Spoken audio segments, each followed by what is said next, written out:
Donc ça crée vraiment un décalage. Regardez, en fait, voilà. Il est vraiment vénère. Et là, de façon à justement accentuer l'humour, bon, on a notre personnage qui continue de se faire agresser, qui répond quand même au téléphone. Amis réalisateurs et cinéphiles, bonjour, vous êtes sur Cut Point de Vue. À l'occasion du film de Martin Scorsese, Killers of the Flower Moon, je me suis dit que ce serait intéressant de revenir sur un des chefs-d'œuvre de Martin Scorsese, à savoir Les Affranchis. Et particulièrement l'utilisation qu'il fait des plans séquences. Donc on va pas perdre plus de temps et on se lance direct sur le premier plan séquence. Donc là, on a un plan serré et on va voir l'utilisation qu'il en fait surtout. Parce que, bon, il va pas avoir bien sûr de raccord et tout ça, mais on va voir les différentes étapes de ce plan. Donc là, on commence sur un plan. Alors déjà, premier élément qui est... je pense que là, nous avons droit à un regard, pas un regard cam parce qu'il ne regarde pas la caméra, mais je pense qu'il regarde le technicien. Donc certainement pour voir si le technicien part bien, je vais vous remettre juste ce passage-là. Bon, voir si c'est moi qui déconne ou pas, mais je ne pense pas. Voilà. À mon avis, il le regardait. Donc c'est parti. Alors déjà, franchement, rien que pour instaurer déjà un plan comme ça, vous allez voir la figuration incroyable qu'il y a. Donc déjà, rien que ça, c'est un sacré boulot.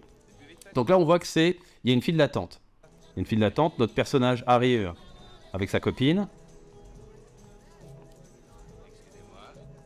Et lui ne fait pas...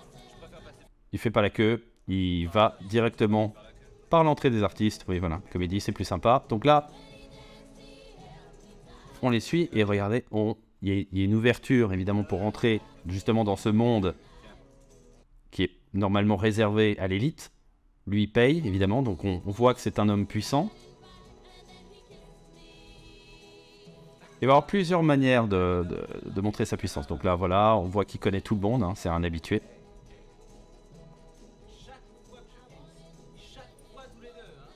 Voilà, ils se connaissent. Hop, autre ambiance. Donc là, on bascule dans une ambiance, voilà, plus énergique. C'est l'effervescence, on est dans les cuisines.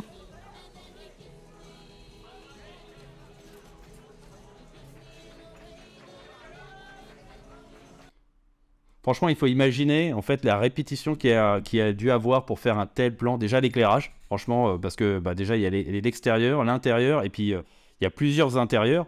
Donc c'est un gros boulot, sans parler de la figuration. Apparemment, de ce que j'ai compris, ils ont fait cette prise 8 fois. Quelle est la prise des 8 qu'ils ont gardée?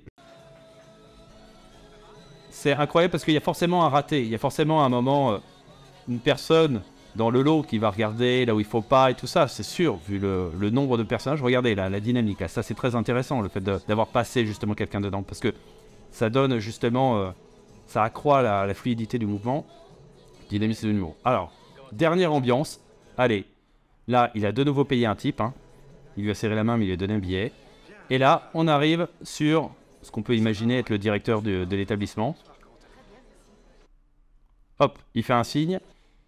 Ce mouvement est le seul mouvement, je dirais, qui n'est pas vraiment naturel, parce qu'en fait, en réalité, c'est ce qu'on appelle un audience cam, c'est-à-dire clairement, on sent le mouvement de la caméra, il n'y a pas de justificatif de mouvement, alors que là, on en a un qui rentre dans le champ, et là, du coup, le mouvement, subitement, semble naturel, parce qu'on suit la table, donc ça nous semble logique d'aller dans cette direction. Donc on comprend... qu'ils installent une table vraiment sur le devant, donc vraiment c'est des personnes très importantes pour le restaurant. C'est normal, voilà. Voilà, il connaît tout le monde. Vous leur avez donné $20 chacun? Allez, de nouveau, une sorte d'audience cam. Vous avez vu la composition du cadre? Là, c'est assez intéressant parce que franchement, il y a pareil une dynamique. Et la direction de regard, évidemment. Tout est dirigé vers lui. Pour vraiment le valoriser à fond. Et lui fait comme si c'était normal. Voilà. Je peux vous demander ce que vous faites. Parce qu'effectivement, avoir un tel train de vie, on se demande effectivement comment le mec gagne sa vie. Je suis dans le bâtiment. Dans le bâtiment, mais bien sûr. Elles n'ont pas l'air de manier souvent la truelle. Je suis représentant syndical. Autre complexité, franchement, de ce mouvement, c'est que, regardez-moi la figuration.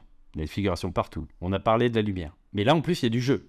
C'est-à-dire que si jamais les comédiens se trompent dans leur texte, c'est la loose, il faut tout refaire. Donc franchement, ça va que Scorsese s'entoure super bien et que les deux comédiens sont impeccables. Franchement, là, ils jouent très bien. Regardez. Et là, il y a un changement de lumière en plus. Hein.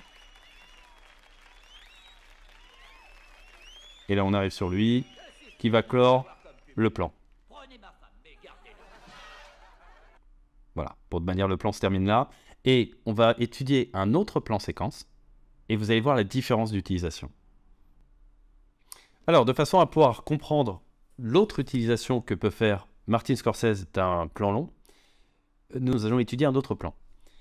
Et pour bien comprendre ce plan, il suffit de voir un petit peu ce qu'il y a un peu en amont. Regardez. Alors, bon, comme souvent chez Scorsese, lorsqu'il y a une scène violente et qu'il souhaite la désamorcer, il y a bien souvent quelqu'un qui rigole. Donc là, on a à la fois Ray Liotta qui se marre et on a un Robert De Niro qui joue sérieusement parce que lui, il n'est pas là pour plaisanter. Et en plus de ça, on a ce personnage qui est grotesque avec sa moumoute qui se décolle. Donc ça crée vraiment un décalage. Regardez, en fait, voilà. Il est vraiment vénère. Et là, de façon à justement accentuer l'humour, bon, on a notre personnage qui continue de se faire agresser, qui répond quand même au téléphone et qui lui passe sympathiquement le téléphone.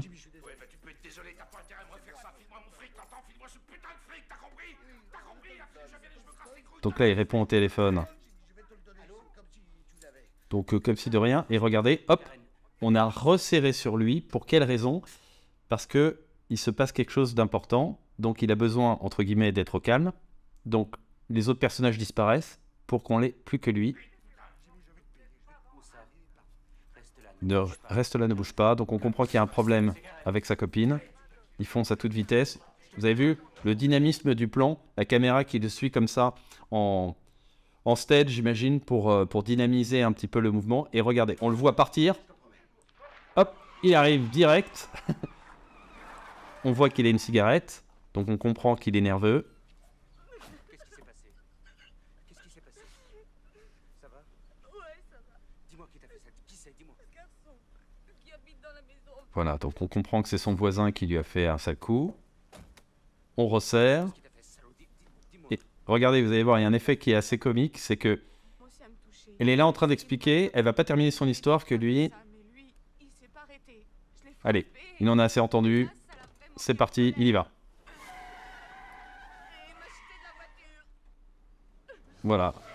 Le sort de l'autre va être joué direct. Donc là, voilà. On a un plan avec un filet. C'est-à-dire que c'est un panneau, mais avec une volonté de dynamiser le plan. Hein. Donc de façon à ce qu'on les mette, on va dire, en parallèle. On comprend où ils sont l'un par rapport à l'autre. T'es sûr que ça va? Faites attention à l'environnement sonore. On entend l'arroseur automatique. On a des petits oiseaux qui gazouillent. Va à l'intérieur et repose-toi. Il y a une sorte de plénitude, de calme. Et dans ce calme, la tempête va s'abattre. Hein. Donc là, il regarde dans le rétroviseur. Regardez la détermination de ce personnage. Bon, il prend un revolver. On comprend que ça peut vite se vriller. Et hop, notre plan long commence maintenant. Regardez les arbres, les petits pavillons. On est dans un endroit tranquille. Et il va y avoir un décalage, évidemment, que va utiliser Scorsese. Donc lui, il arrive, il fait le malin. Boum! Boum! Et tout ça en un seul plan. Il y a une violence qu'on ressent, mais vraiment très fortement. Rendue palpable d'abord parce que lui saigne, on imagine qu'il souffre. Les deux autres qui ne savent plus où se mettre.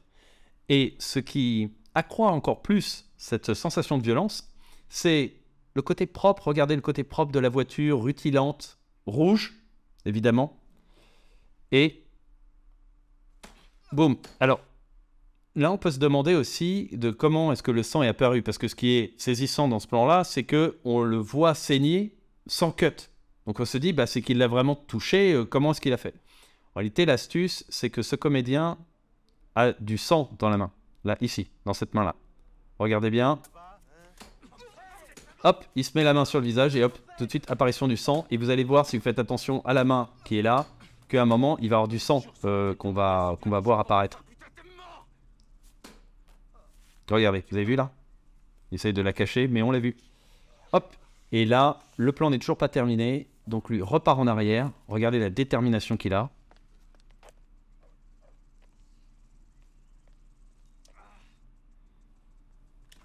Elle arrive et regardez, là on est au ralenti. Et vous allez voir qu'il va... Regardez. Ce plan, pourquoi ce plan est saisissant aussi? Parce qu'il y a de nouveau un décalage. C'est-à-dire qu'on a une main avec des ongles manucurés, hein, et on a un pistolet sale avec du sang. Et du coup, ça crée un décalage qui est saisissant. Il part. Et regardez là, en plus, elle a de la laine, là à côté, qui renvoie à quelque chose de doux. Plus le ralenti, évidemment. Hein. Regardez les ongles et le décalage. C'est saisissant. Voilà. Enfin, on va s'arrêter là. Donc, j'espère que ça vous aura intéressé. Si c'est le cas, mettez-moi un like. Si vous souhaitez que j'analyse d'autres films, dites-le moi dans les commentaires. Dans 2 semaines, j'analyserai Matrix. D'ici là, je vous dis à bientôt. Ciao.